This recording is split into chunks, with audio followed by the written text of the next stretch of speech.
Quand les plus riches désertent un pays, ce n'est jamais bon signe. Et en France, l'exode vient de commencer. Un nombre record de Français fortunés cherchent à quitter le pays. Mais ils ne partent pas seuls. Ils emmènent leurs entreprises, leurs biens et leurs millions. Depuis plusieurs mois, les notaires spécialisés, les avocats fiscalistes et les banques privées font tous le même constat. Quelque chose a basculé. Ce n'est plus un simple mouvement d'optimisation. Et ce que ces départs révèlent va bien au-delà de la fiscalité. C'est un exode organisé. Alors pourquoi maintenant? Pourquoi ces chefs d'entreprise, investisseurs ou familles aisées prennent-ils le risque de tout déplacer? Et surtout, qu'est-ce qu'ils ont compris que 99% des gens n'ont pas encore vu venir? Pendant des années, la France a été perçue comme un havre de stabilité. Mais pour ceux qui détiennent du patrimoine, cette image s'effrite. Ils sentent que le climat change, lentement, discrètement, et que bientôt certaines décisions ne leur appartiendront plus.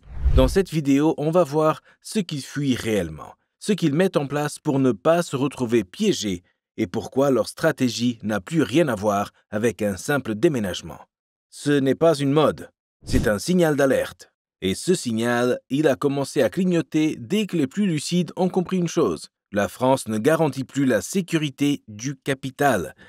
Elle garantit l'instabilité fiscale. Il y a encore 10 ans, les élites économiques françaises se moquaient de ceux qui partaient. Dubaï, Singapour, les montagnes à Malte, tout ça semblait marginal, voire caricatural. Les départs fiscaux, c'était pour les footballeurs, les stars de la télé ou les ultra-riches médiatiques. Mais ce profil a changé. Aujourd'hui, ce sont des chefs d'entreprise discrets, des ingénieurs en tech, des couples avec des enfants, des retraités avec un patrimoine solide. Tous font la même chose. Ils prennent rendez-vous, ils se renseignent, ils organisent, et ce n'est pas une rumeur. Souviens-toi de Chypre, 2013. L'État en crise, les banques ferment, et les épargnants ponctionnés jusqu'à 50% de leurs comptes. Pas les milliardaires, pas les fonds spéculatifs, toi, moi, monsieur tout le monde. Le pire, tout était légal. Et c'est exactement ce que veulent éviter ceux qui partent aujourd'hui. Ils ont compris une chose. Quand un État est à court d'argent, votre compte devient sa réserve. Et ce n'est pas juste une intuition, ce sont les chiffres eux-mêmes qui parlent. En 2023, les demandes de transfert de résidence fiscale ont explosé. Plus de 2700 départs officiellement enregistrés chez les contribuables les plus fortunés. Et ça, ce ne sont que ceux qui le déclarent. Mais le plus inquiétant, c'est ce que disent les départs qu'on ne voit pas. La vérité, c'est qu'une partie de la population n'a plus confiance, pas dans la France d'aujourd'hui, mais dans celle de demain. Parce que ce qui les inquiète, ce ne sont pas les impôts d'aujourd'hui. Ce qui peut arriver quand un État surendetté regarde votre épargne comme une solution. La bascule, elle a commencé avec 3 mots. Contribution exceptionnelle temporaire. Puis, il y a eu le gel des avoirs pendant les manifestations, les propositions de loi sur l'harmonisation fiscale mondiale, la fin du secret bancaire, les comptes offshore traqués et la fin du forfait fiscal suisse pour les Français. Individuellement, chaque mesure semble justifiée, mais mise bout à bout, elle forme un tableau, celui d'un pays qui ne garantit plus la stabilité du cadre fiscal. Et pour ceux qui ont beaucoup à perdre, c'est une ligne rouge. Ils ont vu ce qui s'est passé à Chypre quand les banques ont confisqué l'épargne privée. Ils ont vu ce qui s'est passé au Canada quand des comptes bancaires ont été gelés pour des dons à des causes politiquement sensibles. Et ils savent que le monde va vite. Alors, ils n'attendent pas, ils agissent avant que ce ne soit nécessaire. Mais attention, ils ne fuient pas, ils déplacent. Ils ne le font pas au hasard. Tout ce qu'ils mettent en place suit un seul principe. Ne jamais tout exposer dans un seul pays. C'est ce qu'on appelle le risque de juridiction. C'est simple à comprendre.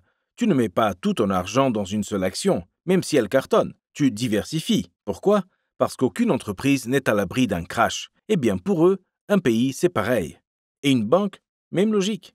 Ces Français fortunés n'ont plus un seul compte en France. Ils ont un compte en Estonie, un autre à Singapour, un portefeuille au Liechtenstein, parfois même un compte en dirham aux Émirats. Le but, si un pays commence à bloquer, l'autre reste fluide. C'est du patrimoine mobile, du capital antifragile.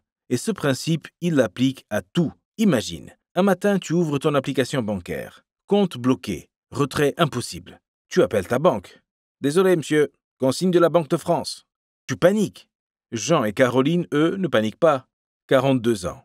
Ils ont vendu leur boîte dans le BTP. Aujourd'hui, ils vivent à l'île Maurice. Pourquoi? Parce qu'ils ont compris ce scénario avant qu'il arrive. Ce que toi, tu vois comme improbable, eux l'ont vu comme inévitable. Ce n'est pas de la paranoïa, c'est juste du bon sens quand tu sais ce qui s'est déjà passé ailleurs. Alors oui, ils diversifient leurs investissements. Ils sont placés en partie dans des sociétés étrangères ou dans des actifs réels hors du système bancaire local. Leur résidence fiscale, optimisée. Beaucoup s'installent au Portugal, aux Émirats, à l'île Maurice, voire en Géorgie, des pays où la fiscalité est claire, stable et prévisible. Leur entreprise, parfois conservée en France, mais détenue via une holding étrangère, histoire de ne pas se faire piéger par un futur impôt sur la transmission ou les plus-values.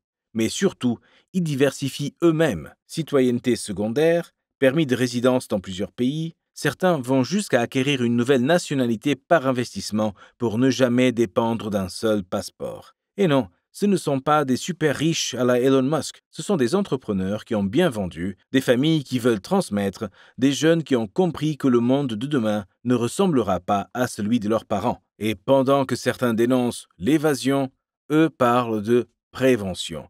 Parce que ce qu'ils ont vu ces dernières années leur a prouvé une chose. Quand un pays commence à changer les règles, il ne prévient pas. Et justement, ce qui les frappe, c'est que la France ne cherche même plus à les retenir. Ceux qui partent aiment ce pays.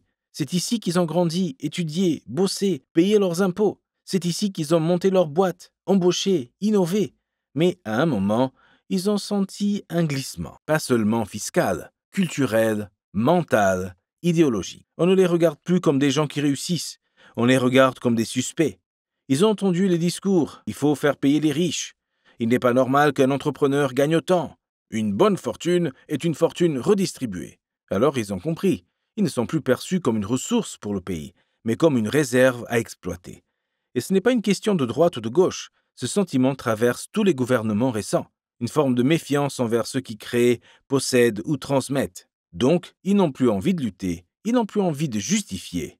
Ils veulent respirer et poser leurs fondations ailleurs, pas parce qu'ils détestent la France, mais parce qu'ils refusent d'y être traités comme un problème. Ils préfèrent un pays où réussir est vu comme une contribution, pas comme une dette envers la société.